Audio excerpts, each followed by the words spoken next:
Assalamu alaikum and a very good morning to all of you. How are you all doing today? That's really wonderful. I would like to thank the team of the Summer Personality Development Workshop for giving me a chance to enhance my communication skills.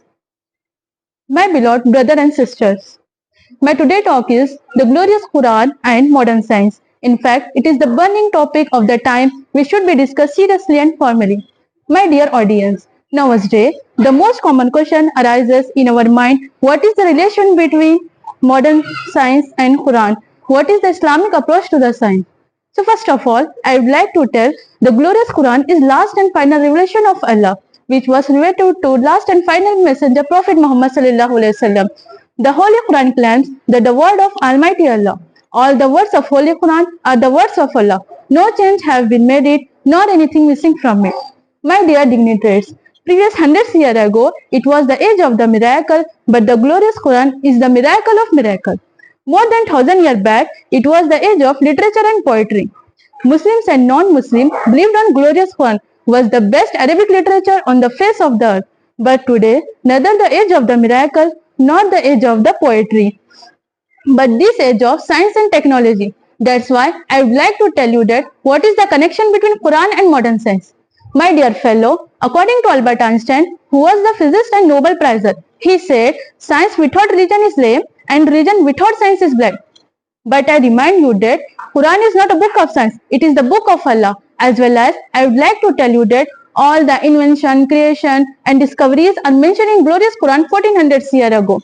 Such as scientists say today, the light of moon is reflected from light of sun, whereas it was mentioned in glorious Quran 1400 years ago. Allah says in Surah Al-Furqan, chapter 25, verses 61. Tabarakalladzi ja'ala fis samai buruj wa ja'ala fiha sirajan wa qamaran munir. Blessed is his concentration in the skies and placed therein a lamp and a moon a given light. My dear brethren, today European philosophers scientists say that the earth stand is the center of the universe and every other body, like sun and moon, move around it. Whereas it was told in Holy Quran 1400 years ago, Allah say in Surah Al-Anbiya chapter 21 verses 33. وَهُوَ الَّذِي خَلَقَ اللَّيْلَ وَالنَّهَارَ وَالشَّمْسَ وَالْقَمَرَ كُلُّ فِي فَلَكٍ يَسْبَحُونَ. And he is he who creates and the night and the day and the sun and the moon, all heavenly bodies in an orbit are swimming. My dear audience, history is witness that Islam gives a lot to the world in the term of scientists, arts, medicine and culture.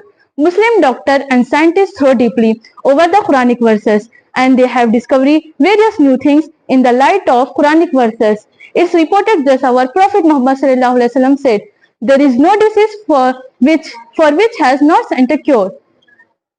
Because of this hadith, Muslim doctors began to discover useful medicine for treating different kinds of illness and they have been success. My dear audience, at last, I would like to tell you that the glorious Quran and authentic hadith do not need science, rather science and technology need this source to justify themselves. The Quran does not appear modern science, but it is the founder of modern science and technology. I conclude my speech thanking to all for listening to me patiently. Thank you so much and have a nice day.